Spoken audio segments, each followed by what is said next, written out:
უნდა გკითხოთ აუცილებლად თქვენი მხარდამჭერები როლა ბანერების დაზიანება არის თუ არა ეს გამიზნული პროვოკაცია რაც ხედავთ ბოლო დღეების განმავლობაში.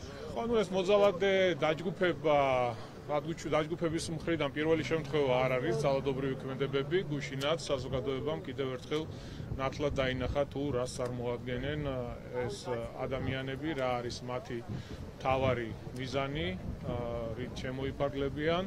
ძალიან სამწუხაროა, თუმცა რა თქმა უნდა ჩვენი ქვეყნის მოსახლეობა ყველა ამ ტიპის ქმედებას გასცემს შესაძლებლობას. ბატონ კახა, გუშინ რატო ვეღარ გამოვიდნენ თქვენი მხარდამჭერები? ბატონო კახა, არა, ერთი წუთი ეს თემა უნდა ამოვწუროთ. ერთი წამი, ბოდიში რა, ეს თემა ამოვწუროთ. გიპასუხოთ, ეს თემა უნდა ამოვწუროთ. ბატონ კახა, თუ შეიძლება რა ამოვწუროთ ეს თემა? ძალადობაზე რატომ არავინ არ არის დასჯილი? ბატონო კახა, ობიექტური იქნება ეს დასკვნა თქვენი აზრით. ბატონ კახა, მაშინ დამპირდით რომ ჩვენც გვიპასუხებთ. ჩვენთვის ზოგადად ჩინეთთან სტრატეგიული პარტნიორობა გაიხარეთ. ჩინეთთან პარტნიორობა ძალიან მნიშვნელოვანია. თქვენ თუ დააკვირდებით, ასევე მეზობელი ქვეყნებიც ყველა მიისწრაფვის იმისკენ, რომ ჩინეთთან კონდეს კარგი ურთიერთობები, ყველანაირი მიმართულებით, შესაბამისად, ჩვენ არაერთხელ გავაკეთეთ განმარტება იმასთან დაკავშირებით, რომ ჩინეთთან სტრატეგიული პარტნიორობა, ეკონომიკური თანამშრომლობა არის ძალიან მნიშვნელოვანი და ამას მხოლოდ და მხოლოდ მივესალმებით. ეხლა აგენტურას რა სურვილი აქვს და რა არის მათი მთავარი მამოძრავებელი, ეს ყველამ ძალიან კარგად ვიცით, სინჩვეულებრივად ქვეყნის მტრები არიან, იმართებიან გარედან. გარე ძალების ინტერესების გათვალისწინებით აკეთებენ ყველა მითითებას, რასაც ეუბნებიან, რასაც ავალებენ, მზად არიან და ყველაფერს აკეთებენ თუნდაც ქვეყნის ხალხის წინააღმდეგ წავიდნენ, სახელმწიფოს წინააღმდეგ წავიდნენ. ეს არის აი ამას წარმოადგენენ ეს ადამიანები, რომელთაც ქვეყნის მოსახლეობა ყოველთვის გასცემს. ბატონო კახა, თუ შეიძლება, ჩვენც რომ გვიპასუხოთ. პარტია არც ერთი პოლიტიკოსი, ვინც ემსახურება გარე ძალებს და მზად არის წავიდეს ქვეყნის და ქართველი ხალხის წინააღმდეგ, ასეთი პოლიტიკოსების და პოლიტიკური პარტიების ადგილი ჩვენს ქვეყანაში. ბატონ კახა, თქვენი მხარდამჭერები ავრცელებენ აქციის მონაწილეების მისამართებს და ტელეფონის ნომრებს. ბატონ კახა, იღებთ თუ არა პასუხისმგებლობას, რომ ეს სწორედ თქვენი მიერ გუშინ გაკეთებული განცხადების შემდეგ ერთგვარად წახალისებული ძალადობის შედეგია, როდესაც მისამართებს ავრცელებენ პირდაპირ აქციის მონაწილეების. ბატონ კახა, რაც შესაძლოა მოხდეს სამომავლოდ, პასუხისმგებლობას ამაზე იღებთ? ჩემი განცხადება სად ნახეთ მისამართებთან დაკავშირებით? ქალებზე რაც თქვით გუშინ, რომ არავინ უცემიათ, ქალები არ იყვნენ ეს ადამიანები, აბა ეს არ არის ძალადობის წახალისება, არ დაგიგმიათ ერთი სიტყვითაც ის, რომ სახით ათრევდნენ იქ ხალხს, ბატონ. მთელი ამ ხნის განმავლობაში.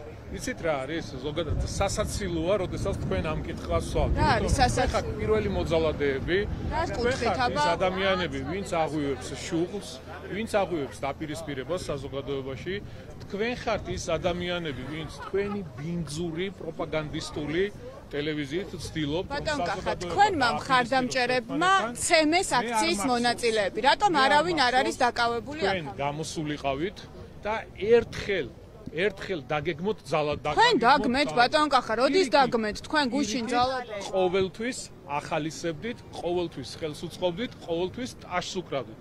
ხართ ძალიან ბინძურები, აწარმოებთ ძალიან შეურაცხყოფის გარეშე, ბატონ კახა, კამპანიას, რაც ემსახურება საზოგადოების გახლეჩვის მცდელობას, დაპირისპირებას და ასე. ბანერების დაზიანების გამო ხალხის დაკავებას აპირებთ ერთი წუთი. ბანერებზე გაკეთებული წარწერების გამო ხალხის დაკავებას აპირებთ, ბატონ.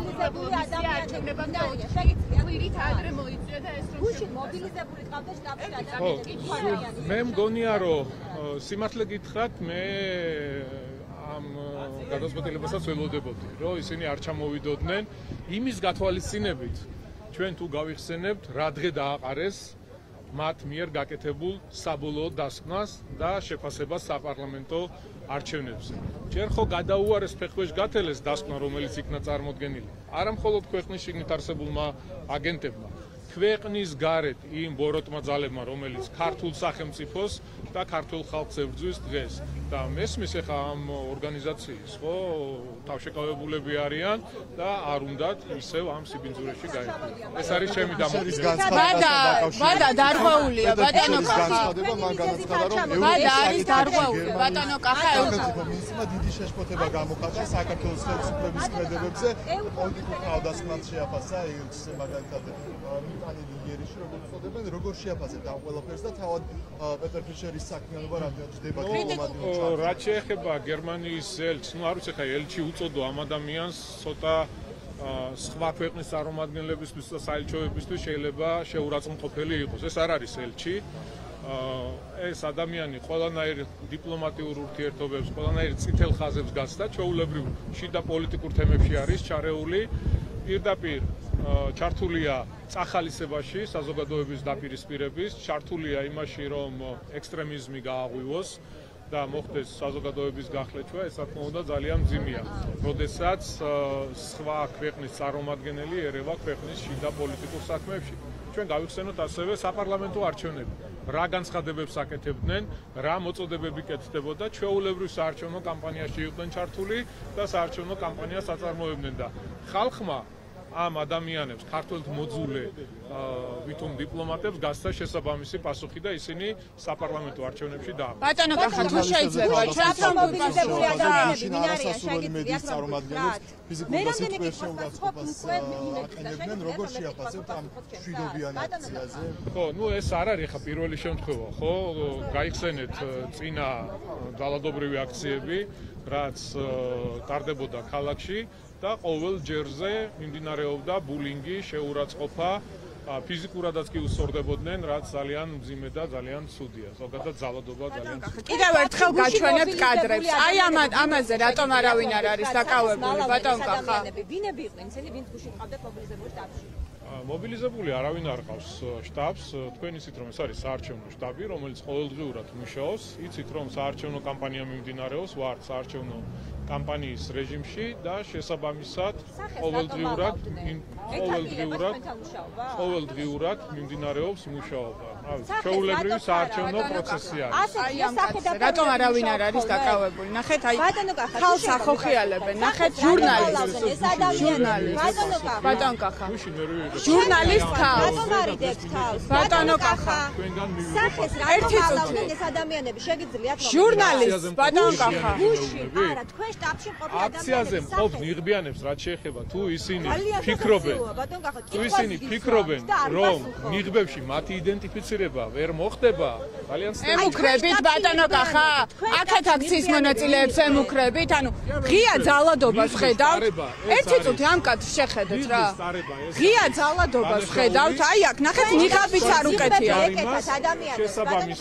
შესაბამისად უნდა მოყვეს ყველანაირი ნიღაბიც არ ეკეთათ ბატონ კახა ძალიან მარტივია ამ ადამიანების იდენტიფიცირება ქალს რომ ცემენ ეს თქვენთვის მისაღებია მე თქვენგან მაინტერესებს პასუხი სამწუხაროდ ვერ მივიღე პასუხი და ძალიან დიდი სურვილი მაქვს გამცეთ ამ კონკრეტულ ვიდეოზე პასუხი და გააკეთოთ შეფასება როგორ აქცია რომ მივიდა იქ იყო თავიდან ბოლომდე მშვიდობიანი ბატონო კახა იქ იყო უკვე ორგანიზებული ჯგუფი თავიდან ბოლომდე ვიცი იქ რა ხდებოდა ბატონო კახა იქ იყო ორგანიზებული ჯგუფი იქ იყო წინასწარ ორგანიზებული ჯგუფი ვინც ჩაიდინა ჯგუფურად ორგანიზებული ძალადობა რასაც თქვენ ახალისებთ ბატონო კახა ახლა რომ არ გმობს ამ შესაბამისად მე მინდა პასუხი იმაზე რასაც ეს ადამიანები კადრულობდნენ ვერ პაულობთ ბატონ კახა ვიდეოს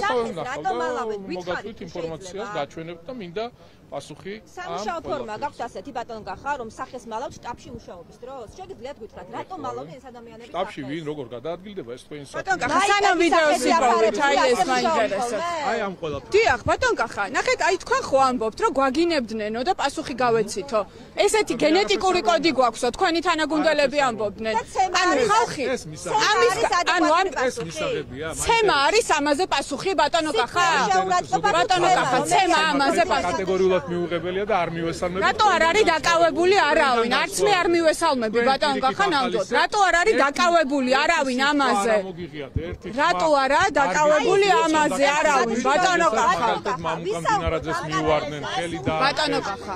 თქვენს კოლეგებს ხალხს ურეკავდნენ ტელეფონზე და აგინებდნენ თქვენი მხარდამჭერები და სახთან ხვდებოდნენ. ანუ პასუხი უნდა გაეცა.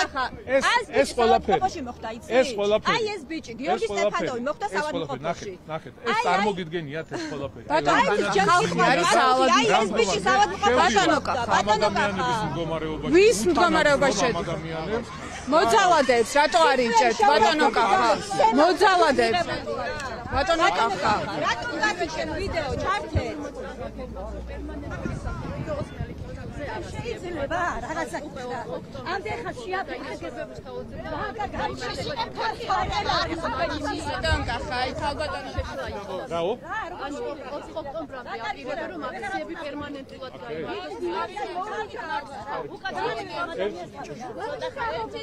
პერმანენტულ აქციებს აანონსებს ნაციონალური მოძრაობა თქვენ შტაბთან. მიზანი რა შეიძლება იყოს? არაფერი, მიზანი ძალიან მარტივია.